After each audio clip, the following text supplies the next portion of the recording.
our topic is moment of inertia, and moment of inertia is also known as the rotational inertia. हम इसको I से capital I से denote करते हैं. And if you are going to have the definition of the moment of inertia, then moment of inertia is defined as the product of the mass and the square of the perpendicular distance from the axis of rotation. Mass and its square of the perpendicular distance from the axis of rotation. This is known as the moment of inertia. हम इसके लिए कुछ इस तरह से figure जो है वो ड्रॉ कर सकते हैं. Suppose this is axis of rotation और आपका कुछ सर्कुलर जो है वो मोशन है आपके पास, and the body suppose this is the reference line and the body is at here. This is the mass m और m to o. m से लेकर एक्सिस ऑफ रोटेशन तक का जो perpendicular डिस्टेंस है दिस इज r.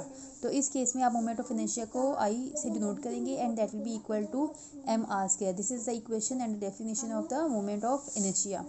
अब suppose करते हैं that again we are considering the same situation. Now I am going to explain. This is the explanation of the moment of inertia. हम suppose करते हैं that suppose a body mass m that is attached with a massless rod and it can rotate about a frictional pivot point. ये एक pivot point है, frictional pivot point है. और इसके गिर्द ये mass जो है जो कि एक massless rod के साथ अटैच था, इसने रोटेट करना है about this pivot point O.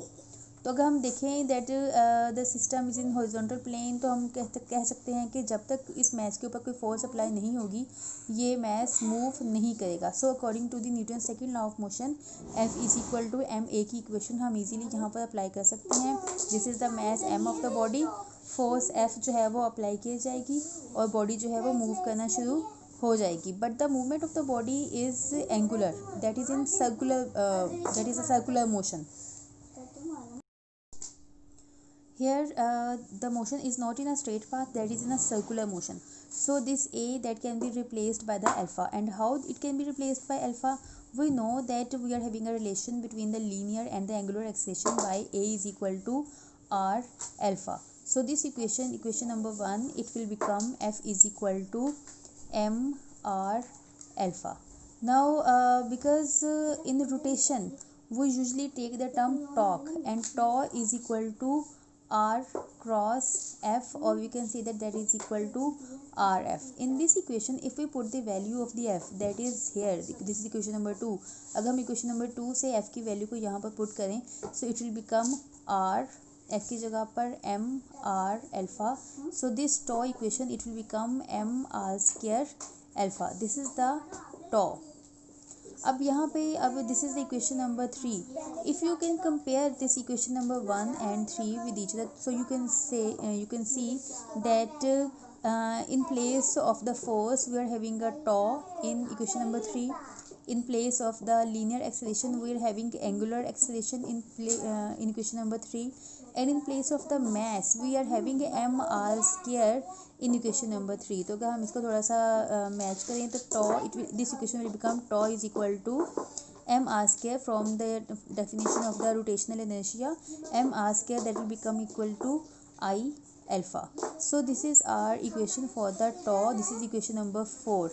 This equation number 4 and equation number 1, if we can compare these two, so we can see that जो काम लीनियर मोशन में फोर्स करती है वही काम एंगुलर मोशन में टॉर्क करता है. जो काम लीनियर मोशन में लीनियर एक्सेलरेशन करता है वही काम एंगुलर एक्सेलरेशन में वही काम एंगुलर मोशन में एंगुलर एक्सेलरेशन करता है. और जो काम लीनियर मोशन में मैस करती है बिल्कुल वही काम एंगुलर मोशन में आपके पास रोटेशनल इनर्शिया करता है. This means that we can say that this is most very important point, that rotational inertia I is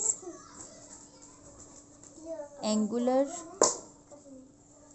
analog of mass m. जो काम लीनियर मोशन में मैस प्ले करता है, जो रोल मैस प्ले कर रहा होता है लीनियर मोशन में, the same role that is played by the rotational inertia in the angular motion. So that's why we can say that angular inertia और द रोटेशनल इनर्शिया और movement of inertia that is the angular analog of the mass. अब यहाँ पर ये जो हमने सारा काम किया है इसको हम कह सकते हैं कि ये सिर्फ एक पॉइंट या एक पॉइंट मैस के लिए था. We can also do the same thing to find out the moment of inertia of a rigid body.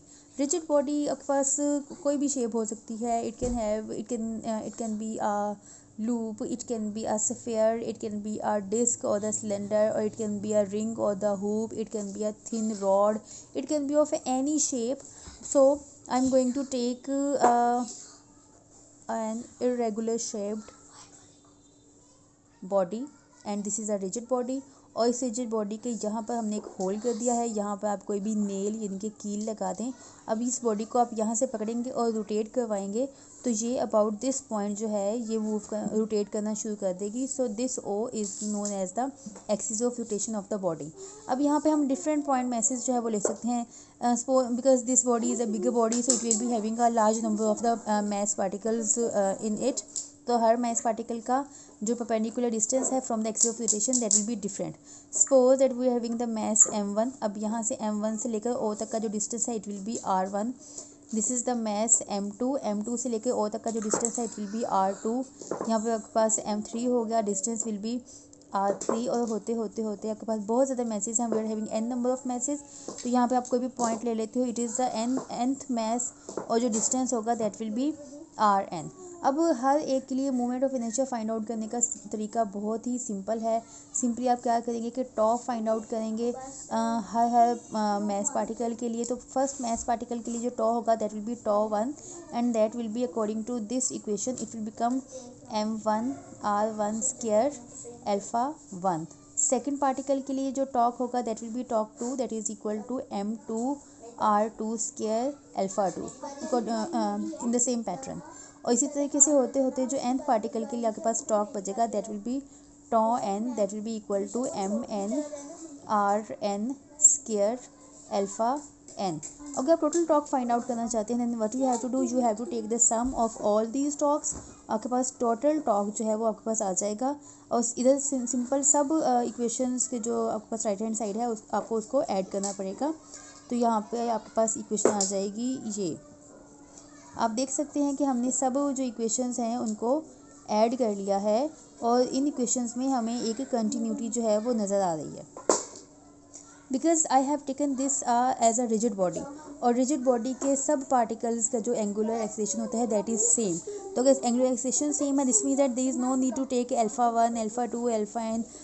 We can take the simply as alpha. तो आपके पास अल्फ़ा जो है वो कॉमन आ जाएगा. अंदर क्या बच जाएगा m1 r1 square plus m2 r2 square plus plus plus mn rn square जो है वो आपके पास बच जाएगा.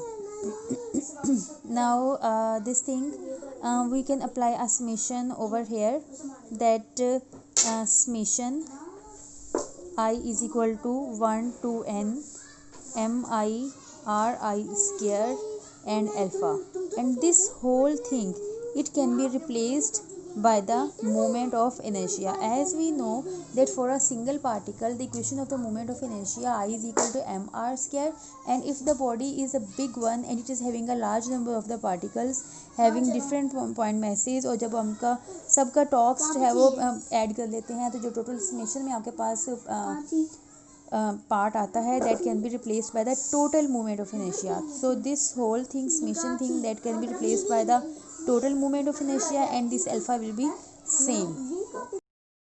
So now the equation has been reduced to like this: tau total that is equal to moment of inertia and alpha.